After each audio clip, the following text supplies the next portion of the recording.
Magandang araw po sa bawat isa sa inyo. Welcome back to our 365 Daily Devotions.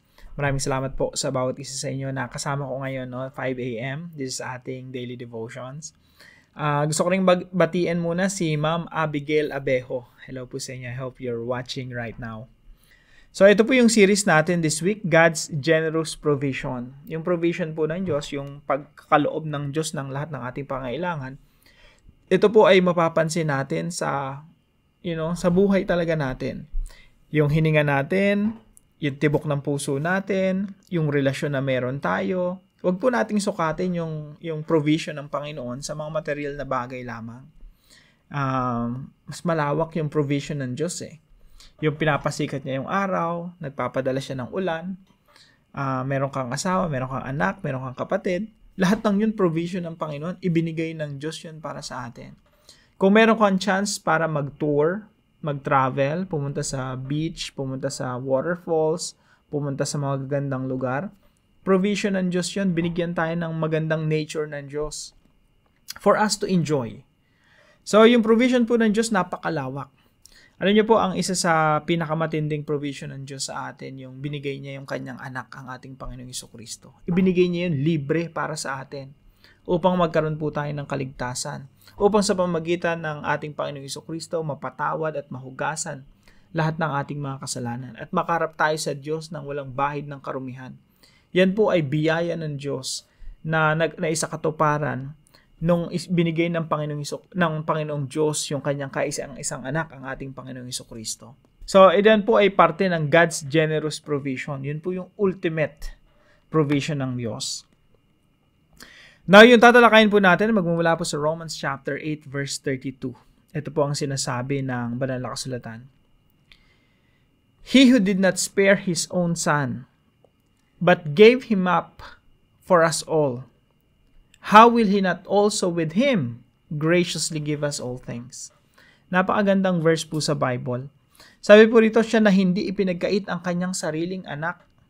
Yung kaisa-isang anak ng Diyos, ang ating Panginoon Jesucristo, hindi niya pinagkait, kundi ibinigay dahil sa ating lahat. Bakit naman hindi ibibigay sa atin ng walang bayad ang lahat ng mga bagay? Ito po ay rhetorical question ni Apostol Pablo.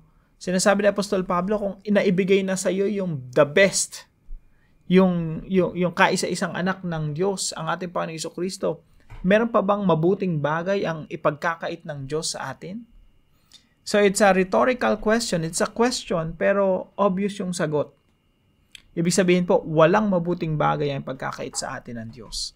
Now, ito po ang ating unang teaching ngayong araw. God is the perfect epitome of generosity. Yung Diyos po, siya po yung perfect embodiment, perfect example ng pagiging generous. Yung pagiging mapagbigay ng Diyos. Isip po kayo ng isang tao, isang individual na mapagbigay, na selfless. Alam niyo po, kahit yung tao na yon, meron pa rin talagang selfishness. Kahit yung tao na yun, hindi niya kayang ibigay yung sarili niyang anak para sa iyo. Walang ganun. As far as I know, walang ganung tao. Ako, meron akong anak. Pero yung anak ko, hindi ko isasakripisyo para sa iyo. O para kahit kanino man sa inyo na nakikinig ngayon. Hindi ko ibibigay yung anak ko para, para isakripisyo para sa inyo, or kung meron mang sitwasyon na kailangan kong i-give up yung anak ko sa kapakinabangan nyo. Kung meron mang ganun sitwasyon, I'm not gonna do that. Hindi ko gagawin yon. Pero alam niyo po, yung Diyos natin, ibinigay niya si Jesucristo. At alam niyo po kung ano pong sinasabi ng banal na kasulatan? Ibinigay niya si Kristo para sa atin nung tayo'y makasalanan pa. Romans chapter 5 verse 8. Ako kasi, isipin ko, kahit mabuti kayo, hindi ko ibibigay yung anak ko para sa inyo. And I'm sure kayo rin, hindi nyo ibibigay yung anak nyo para sa akin. O hindi nyo sasacrifice yung anak nyo para sa akin. Hindi nyo ayaang magdusa yung anak nyo para sa akin. Kahit na, ako hindi ko gagawin yun, kahit mabuti kayong tao. How much more pag masama na? How much more pag masama yung tao, hindi mo isasakripisyo, hindi mo give up, hindi mo hayaang magdusa yung anak mo para sa isang taong masama. Pero yung Diyos po, ginawa yun para sa atin. Sa panahon tayo makasalanan pa, sa mga panahon na hindi tayo kaibig-ibig, na nagre-rebelde tayo sa Diyos, yung mga panahon na yun, ibinigay ng Diyos ang kaisa-isa niyang anak. Isinugo niya dito sa mundo upang mamatay doon sa krus ng Kalbaryo at naipakita ng Diyos yung kanyang pag-ibig sa atin. Nung tayo ay makasalanan pa, si Kristo namatay doon sa krus ng Kalbaryo. So God is the perfect epitome of generosity. Wala nang mas generous pa sa Diyos. Siya na yung climax of generosity. So that's number 1. God is the perfect epitome, embodiment, perfect example of generosity. Number 2 po, God does not withhold any good thing from us. Napakaganda po ng puntos natin, no? So yung Diyos, He's the perfect example of generosity, and based on that, He will not withhold any good things from us. Wala pong mabuting bagay ang ipagkakait sa atin ng Diyos. Lahat ng mabuti, ibibigay niya sa atin. Bakit po? Naibigay niya na yung pinakamainam, pinakamabuti sa atin, si Kristo. How will He not also, along with Jesus Christ, graciously give us all things? Yan po yung sinasabi ni Apostol Pablo. God does not withhold any good thing from us. Lahat po ng mabuting bagay, ibibigay talaga sa atin ng Diyos. Now, wag po nating isipin na, bakit ako walang ganyan? Bakit ako walang magandang sasakyan? Bakit ako walang magandang bahay? Bakit ako Again, wag po nating sukatin yung generosity ng Diyos sa mga bagay-bagay lang. Hindi ho ganun kakitid ang isip ng Diyos. Hindi po ganun kaliit yung pananaw ng Diyos. Yung binigyan ka ng Diyos na buhay na walang hanggan. Nung sinabi ng Biblia na ikaw ay kapwa tagapagmana ng Panginoong Jesucristo, lahat ng pagmamayari ni Kristo ay pagmamayari mo rin. At yung buong creation naka-reserve para sa mga mananampalataya. Di ba generosity ng Panginoon yon? Huwag nating sukatin yung generosity ng Diyos sa mga maliliit na bagay na wala tayo. Kasi feeling natin mabuti yun para sa atin. Mga kapatid, kaya po hindi binibigay ng Diyos yung mga tingin natin na mabuti para sa atin, sapagkat sa alam ng Diyos na yung mga bagay na hinihingi natin, masama para sa atin. Kung mabuti yan, matagal nang ibinigay sa iyo ng Diyos yan. Kung yan ay para talaga sa iyo, matagal nang binigay sa iyo ng Diyos yan. So, God does not withhold any good thing from us. Huwag po nating isipin na pinagkakaitan tayo ng Diyos o pinagdadamutan tayo ng Diyos. Because God is the perfect example of generosity. Pangatlo po, God gives us everything we need, not everything we want. Yung Diyos po, ibinibigay po lahat ng ating kailangan. Para pong magulang yan, magulang ako, ibinibigay ko lahat ng mga pangailangan ng mga anak ko. Pero hindi lahat ng gusto ng anak ko. I'm sure kayo sa mga magulang dito, no? Ibinibigay nyo lahat ng kailangan ng mga anak nyo, of course. Kailangan mo ng pagkain, masusustansyang pagkain. Pero pag puro chichirya hinihingi ng anak mo, pag puro matatamis, pag puro laruan na nakakapahamak sa kanya, nakakasakit, di ba hindi natin ibinibigay sa kanila? We don't give them everything they want.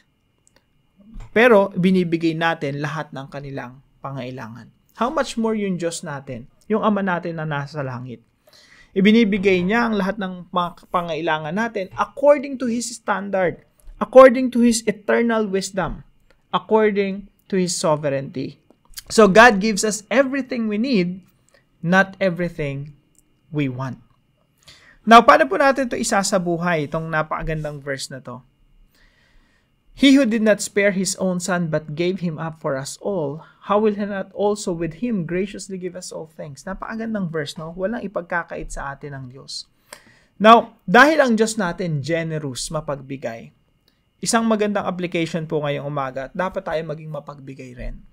Be generous to God's kingdom work. Maging mapagbigay po tayo sa gawain ng Panginoon, sa pagpapalaganap ng kaharian niya dito sa lupa, sa pag-abante ng Ebanghelyo ng Panginoong Jesucristo upang mas dumami pa yung mga taong makakilala sa Diyos. So, be generous to God's kingdom work. Now, dahil yung Diyos generous, sa Tagalog ganyan sabi ng kaibigan ko, pagiging galante. Now, kung tayo magiging galante tayo sa gawain ng Panginoon, hindi yan po 5% lang o kusing-kusing lang ibinibigay natin sa gawain ng Panginoon. Hindi yan 10% lang. Kasi kung 10% lang, hindi galante yun. No? Ang principle po sa New Testament, kaya wala tayong makikitang tithings o pagbibigay na ikapu sa New Testament, maliban sa ilang mga talata. No? Pero technically, hindi siya ina-apply sa New Testament ng mga mananampalataya, ng mga Kristiyano. Kasi po, ang ipina-practice nila, sacrificial giving, pagiging galante. Mas galante pa po sa 10%. So, be generous to God's kingdom work. Ang basehan po natin lagi, generosity. Yung abundant giving. Yung pag nagbigay ka, merong sakripisyo talaga. Dahil yung Diyos natin, He is generous. And because He is generous, He gave sacrificially. Ang ating Panginoong Jesucristo sobrang generous. He gave Himself. He allowed Himself. He allowed the crucifixion to happen, to be experienced by His own body for the forgiveness of our sins. Ganun po ka-generous ang ating Panginoong Jesucristo. So let's be generous as well. Number 2 po, trust that God is good and not a spoiler. Yung Diyos natin, mabuti. Pagtiwalaan po natin yun. No? Sabi dito sa verse natin, how will He not also with Him graciously give us all things? Yung Diyos natin, ibibigay talaga lahat ng mabubuting bagay, lahat ng kailangan natin. Pero tandaan natin, yung Diyos natin mabuti. Hindi siya magbibigay ng isang bagay na makakasama sa atin. And actually, marami sa ating mga panalangin, kapag sinagot ng Diyos, makakasama talaga sa atin. Parang mga bata, ang daming hinihingi sa magulang na makakasama sa kanila. May mga batang humihingi ng gunting, may mga bata na gustong paglaruan yung kutsilyo, may mga bata na gustong laruin yung apoy, no? Nagre-request sa magulang, gusto ko niyang apoy, gusto ko niya. In our wisdom, by using our wisdom, alam natin makakasama yun sa ating mga anak, kaya hindi natin binibigay. So, let's remember that God is good. He will not give us something that will cause us to, yung mapapasama. God will not give us something evil because He is good. So, trust that God is good and not a spoiler. Yung spoiler kasi na magulang, ibinibigay yung mga hinihingi ng anak kahit na makakasama doon sa anak. Spoiler yun. Yung kahit anong gustong kainin, kahit puro matatamis, puro makakasama sa katawan. Pag hiningi ng bata, todo bigay. Kaya pagdating ng panahon, yung anak niya, imbis na disiplinado, spoiled brat. No? Lahat ng laruan, binigay. Lahat ng mga games, computer games, ibinigay. Kaya pagtanda, spoiled brat. No? Hindi po maganda yon. Yung Diyos natin, mabuti, and He's not a spoiler. Kaya wag nating expect na lahat ng hinihingi natin sa Panginoon, na akala natin mabuti, ay bibigay ng Diyos. So, trust that God is good and not a spoiler. So, pinagpapasalamat natin sa Diyos, no? Mabuti siya. Pinagpapasalamat natin sa Diyos kasi hindi niya sinagot lahat ng ating mga panalangin. Kasi alam niya talaga kung anong makakabuti para sa atin. Number 3 po, be satisfied with God's provision. Pag sinabi po nating satisfied, yung puso natin, sinasabi sa Panginoon, Lord, enough. Yung inyong provision, yung inyong biyaya, it's always enough. Hindi ko na kailangan pa ng mga bagay na hindi niyo pinagkaloob sa akin. Kung ano yung pinagkaloob niyo sa akin, masisiyahan ako doon. I will be thankful, I will be grateful. So, yun po yung satisfaction. Satisfied tayo sa provision ng Panginoon.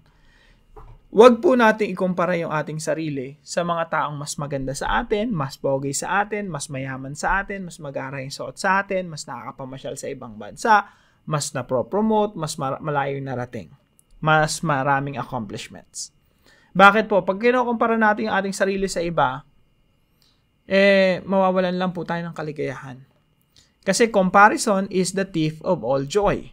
Pag kinumpara natin yung ating sarili sa iba, piling natin mas mataas sila, kaya yung kaligayahan natin nawawala. Ninanakaw nung comparison, ninanakaw nung inggit.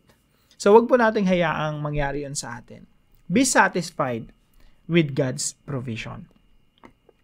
Now, para po sa ating discussion, why is it important to trust that God gives us what we need rather than what we want? So pag-usapan po natin ito sa ating mga discussion groups at para naman po sa ating panalangin. Heavenly Father, thank you for being the perfect example of generosity. You never withhold anything good from me. And you always provide what I truly need. Help me to trust in your goodness even when life feels uncertain or when I don't get what I want. Teach me to be satisfied with your provision and to remember that you know what is best for me. Lord, give me a generous heart to support your kingdom work and to bless others as you have blessed me. Thank you for your faithful care and abundant love. In Jesus' name, amen and amen. Salamat po sa bawat isa sa inyo na kasama natin dito sa ating daily devotion. Patuloy po kayong pagpalain ng ating Panginoon. Kung inyo pong mamarapatin, gusto ko po sana makita po yung inyong mga natutunan sa comment section right below this video. And please don't forget to share this devotion to your family and friends. God bless you po. See you po tomorrow 5 a.m. dito sa ating daily devotion.